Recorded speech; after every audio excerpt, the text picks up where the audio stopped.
बिस्मिल्लाहिर्रहमानिर्रहीम और अस्सलाम वालेकुम। 28 फरवरी और पाकिस्तान में बुध की शाम।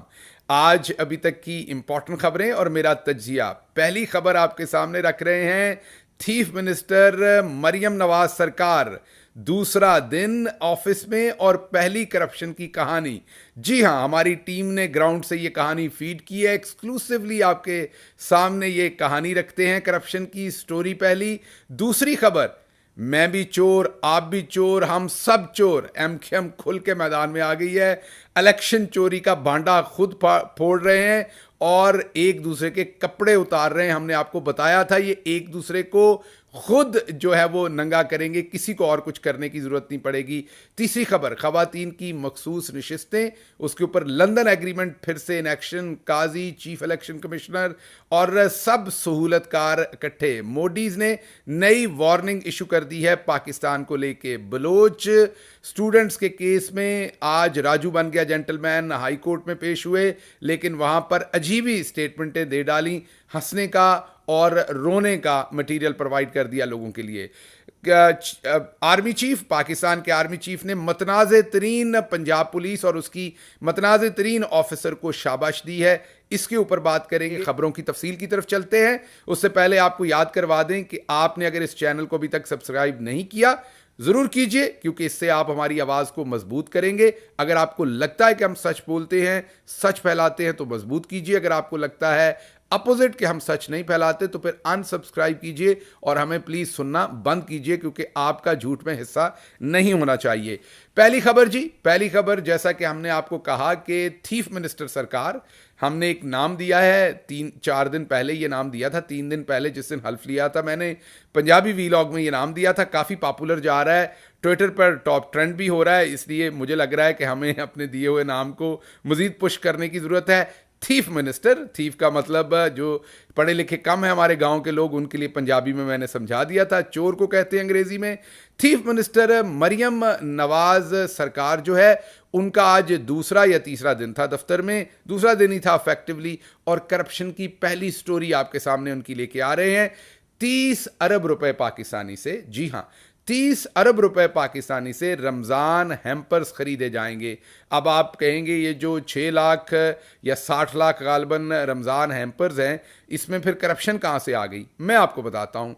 जब भी सरकार के लिए ख़रीदारी की जाती है, ये तकरीबन कोई 3600 से 4200 रुपए का एक हैम्पर होगा, जिसमें अशियाए खुर्दोनोश होंगी जो लोगों को शायद बांटे जाएंगे। ये जब भी सरकार के पैसे से कोई चीज़ खरीदी जाती है, अब दुनिया के किसी मुल्क में भी हो, वो टेंडर किया जाता है, अखबार में इश्तिहार दिया जाता है, लोगों से सप्लाई मांगी जाती है। जो सस्ती तरीन ऑफर करता है, उससे आप वो क्वालिटी खरीद लेते हैं। क्वालिटी बता देते हैं ये चाहिए, और प्राइस जो सस्ती तरीन टेंडर में देता है, आप उससे वो काम पिक कर लेते हैं। और टेंडर सिर्फ आप तब नहीं देते जब जलजला हो, जंग हो, नागहानी सिचुएशन हो, उसको आप जस्टिफाई कर सकते हो, तो फिर आप टेंडर से एग्जेम्प्ट होते हैं।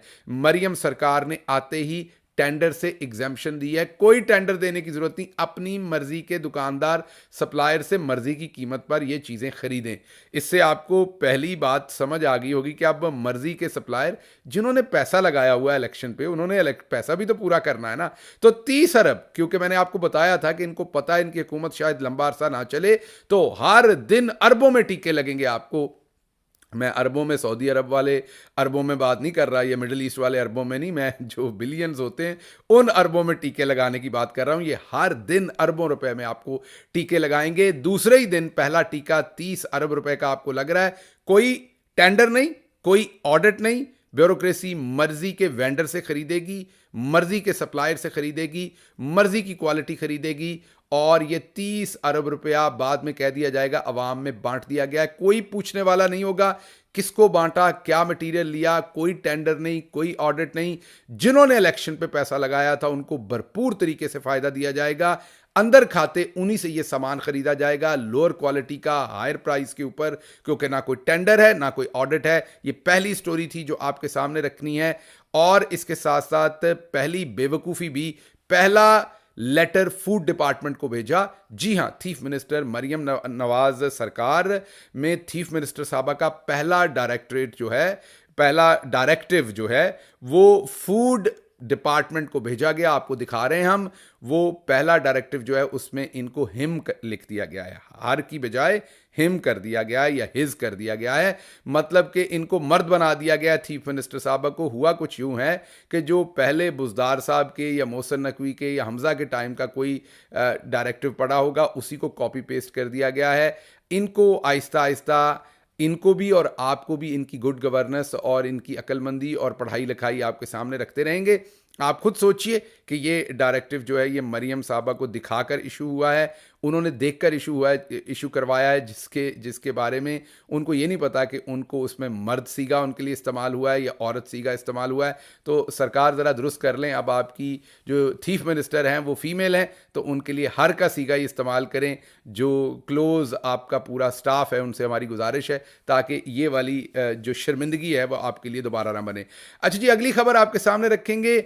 हम भी चोर, तुम भी चोर, हम सब चोर। जी हाँ, कामरान टिसोरी साहब MQM, उन्होंने भी एक वीडियो लीक कर दी है, और पिछली जो वीडियो, जो ऑडियो हमने सुनवाई थी आपको, वो मान ली थी उन्होंने कि जी हाँ ये मेरी ही ऑडियो है। मुस्तफ़ा कमाल साहब ने खुद आकर टीवी पे मानी थी कि ये मेरी ही ऑडियो है, जिसमें वो कह रहे हैं कि नून लीग को पीपल्स पार्टी बता रही है कि MQM का तो सारा ही मैंडेट चोरी है, हमारा तो शायद आधा हो, इनका सारा ही है। आज कामरान टिसोरी साहब ने भी अपनी ऑडियो लीक कर दी है, खुद लीक कर रहे हैं ये ऑडियो। आपको बताते हैं वो क्यों, क्योंकि पहले मुस्तफ़ा कमाल साहब तो मान गए ना कि ये मेरी ऑडियो थी, ये भी मान जाएंगे कल तक।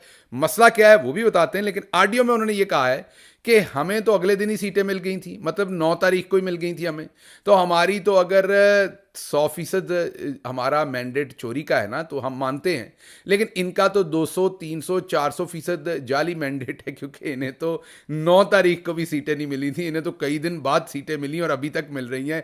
तो हम चोर हैं तो ये भी चोर हैं। मसला ये है कि अब MQM को क्योंकि हिस्सा नहीं दिया जा रहा चोरी और लूटमार में, वजारतें नहीं दी जा रही, या अभी तक फैसला नहीं हुआ कि कितनी लूटमार में हिस्सा दिया जाएगा। पीपल्स पार्टी और नून लीग कह रही है हमारे नंबर पूरे हो गए, हमने इनको अंदर नहीं रखना, और MQM कह रही है देखें जब इमरान खान की हुकूमत गिराई थी, अदम एतमाद लाए थे, उस गंदे काम में भी हम शामिल थे, ये भी आज टिसोरी साहब ने कहा है, तो हमें भी हिस्सा दीजिए, नहीं देंगे तो हम बीच बाजार आपको नंगा करेंगे, सबको बताएंगे कि आपके पास भी चोरी का मैंडेट है, हमारे पास भी चोरी का मैंडेट है। हमने आपको पहले बताया था कि किसी को कुछ करने की जरूरत नहीं, ये लोग खुद एक दूसरे को सरे बाजार बरहना करेंगे। तो ये स्टोरी थी। अच्छा जी, तीसरी कहानी आपके सामने रखेंगे इलेक्शन कमीशन से, जहां पर लंदन एग्रीमेंट फिर से इन एक्शन हो गया है। सुन्नी इत्तेहाद कौंसिल, जिसके अंदर पाकिस्तान तहरीक इंसाफ के आज़ाद मेंबरान शामिल हुए, 93 के करीब मेंबरान हैं, जाहिर है सीटें छीन रहे हैं, कुछ के नोटिफिकेशन नहीं कर रहे।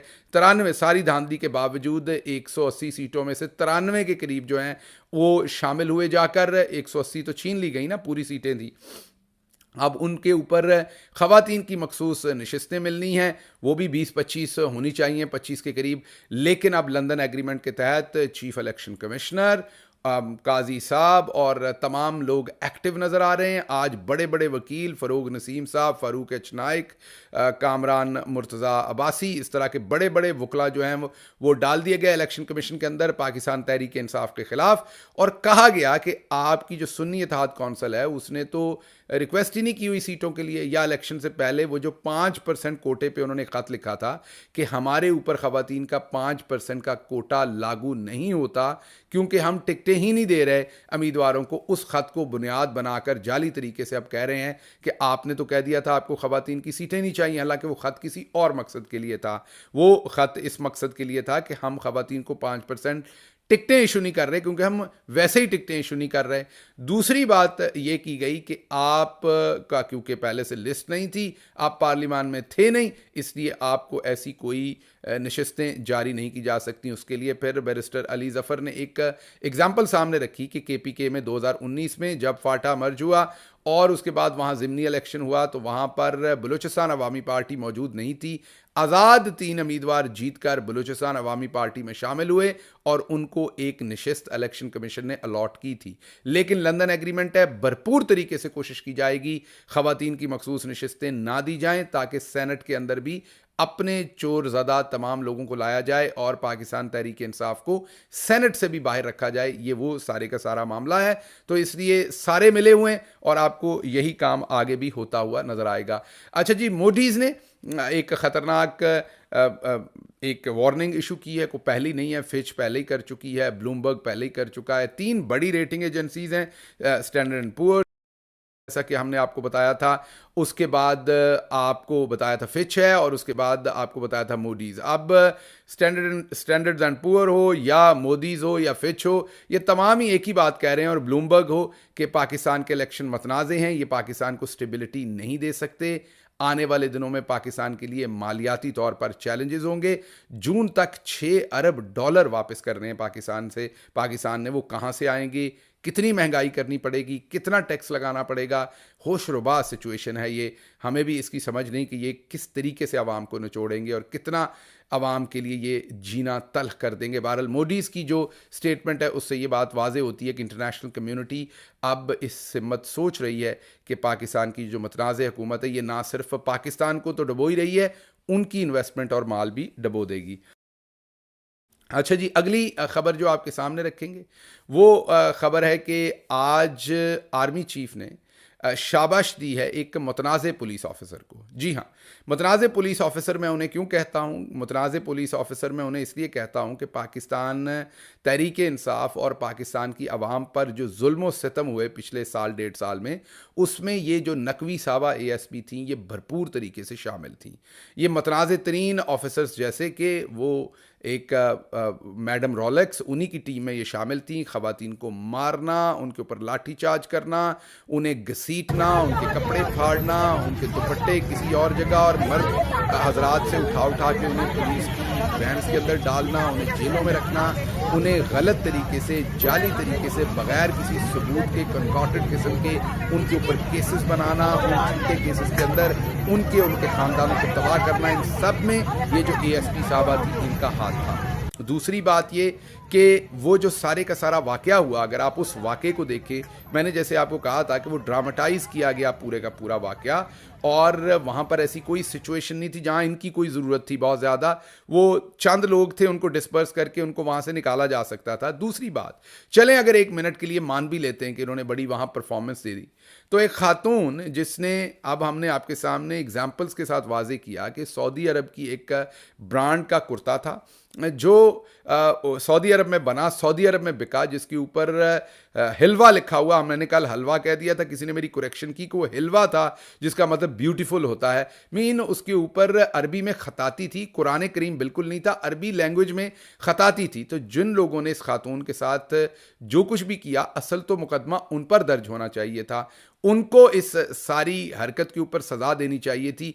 इन पुलिस ऑफिसर साहबा ने क्या किया, इन्होंने थाने ले जाकर उस खातून को 4-5 नामहरम मर्दों के दरमियान में बिठाया, उससे जो गुनाह उसने नहीं किया उसके ऊपर उससे माफ़ी मंगवाई। क्या प्रेसिडेंट सेट कर रही हैं ये पुलिस ऑफिसर कि आइंदा अगर कोई खताती वाला कुर्ता पहन ले तो उसको तो फिर माफ़ी तो कम अज़ कम मांगनी पड़ेगी ना, क्योंकि ये तो इन्होंने स्टैब्लिश कर दिया कोई गुनाह उस खातून ने नहीं किया था। बगैर किसी गुनाह के ये पुलिस ऑफिसर जो है ये उसमें इन्वॉल्व हुई कि उस खातून को उस पुलिस स्टेशन के अंदर बिठाकर नामहरम मर्दों के अंदर उससे माफ़ी मंगवाई, ना करदा गुनाह की, और फिर सबसे बड़ी जो घटिया हरकत इस पुलिस ऑफिसर ने की, उस औरत की वो कमीज उतरवाई।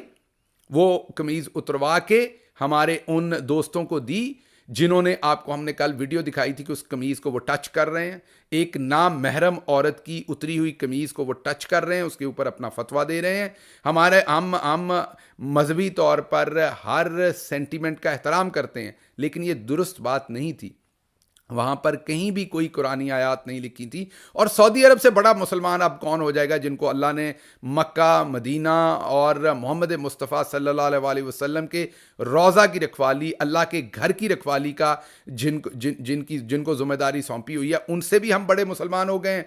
वहाँ का एक ब्रांड जो है वो एक कुर्ता प्रिंट कर रहा है, उस कुर्ते के ऊपर सिर्फ और सिर्फ अरबी की खताती लिखी हुई है, कुरान करीम से रिलेटेड कोई चीज़ नहीं लिखी हुई। उस पर एक हवा क्रिएट किया जाता है। ये पुलिस ऑफिसर वहाँ जाती हैं, पहले तो वीडियोस बनवाती हैं, तकरीर झाड़ती हैं, उसके बाद वापस ला के उस खातून से ना करदा गुनाह की माफ़ी मंगवाती हैं। उस खातून पे इसका क्या असर हुआ कि जो जुर्म उसने नहीं किया उसकी माफ़ी इस पुलिस ऑफिसर ने उससे मंगवाई, और उसके बाद दूसरी खवातीन पे इसका क्या असर होगा ये आप खुद सोच लीजिए। अब आते हैं आर्मी चीफ साहब की तरफ।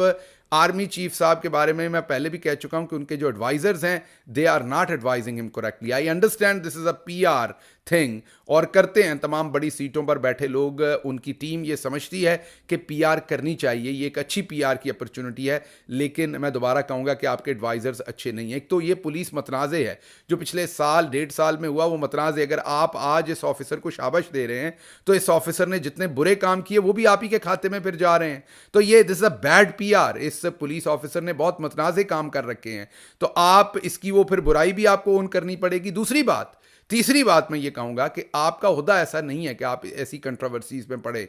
आप आर्मी के चीफ हैं, आप ना इंटीरियर मिनिस्टर हैं, ना प्राइम मिनिस्टर हैं, ना चीफ मिनिस्टर हैं, किसी सूरत भी इस पुलिस के आप इंचार्ज नहीं हैं। तो आपको ये कंट्रोवर्सी अपने ऊपर क्यों लेने की जरूरत थी? Your advisers are wrong, are they are at least giving you wrong advice. मैंने पहले भी कहा था, आप इस चीज का भी क्रेडिट या बर्डन अपने ऊपर ले रहे हैं कि नाकर्दा गुनाह की सजा उस औरत को इस पुलिस ऑफिसर ने दी और उससे माफी मंगवाई। उसकी कमीज उसके जिस्म से, बदन से उतरवा के गैर महरम मर्दों को दी गई ताकि वो उसे पकड़ पकड़ कर उस पर फतवे जारी करें। ये तमाम काम भी तो इसी पुलिस ऑफिसर ने किया। लेकिन अनफॉर्चुनेटली आपको बैड पीआर की एडवाइस की गई, आपने वो कर दी, बनती आपकी करना नहीं थी। लेकिन चलें, चलते चलते आपसे ये सवाल भी सर पूछ लेते हैं कि क्या उस्मान डार की वालदा का फटा हुआ गिरेबान, वो भी एक औरत थी, क्या आपका दस्ते शफकत उनके सर पर नहीं होना चाहिए था? या उनसे प्यार ले लेते, वो आपकी मां की उम्र की थी? क्या उनकी इंडोर्समेंट आपके लिए जरूरी नहीं थी? क्या वो एक अच्छी पीआर कैंपेन नहीं हो सकती थी? या यही अच्छी पीआर कैंपेन है? जिन बहन बेटियों को बेदर्दी के साथ ह्यूमिलिएट किया गया, क्या वहां पर आपकी पीआर कैंपेन सर काम नहीं कर सकती थी? तो बैड पीआर कैंपेन, मैं यही कहूंगा, bad advice by your advisers. इनको फायर कीजिए। मैंने पहले भी कहा था ये आपको अच्छी एडवाइस नहीं कर रहे। तो मैं इसको सम अप इसी तरीके से करूंगा कि आर्मी चीफ को एक तो इस कंट्रोवर्सी में नहीं पड़ना चाहिए था, ये उनका काम नहीं था। दूसरा, ये पुलिस बहुत ही कंट्रोवर्शियल है जो कुछ इन्होंने किया हुआ है। तीसरा, ये पुलिस ऑफिसर बहुत ही ज्यादा कंट्रोवर्शियल है क्योंकि इन्होंने खुद ऐसा बहुत कुछ किया हुआ है। चौथा, ये जो पूरा इवेंट हुआ, इस इवेंट के अंदर भी इस पुलिस ऑफिसर ने गलत काम किया, दुरुस्त करने की बजाय उस खातून को वहां से निकाला, लेकिन जो जुर्म उसने नहीं किया उसकी उससे माफी मंगवाई गई।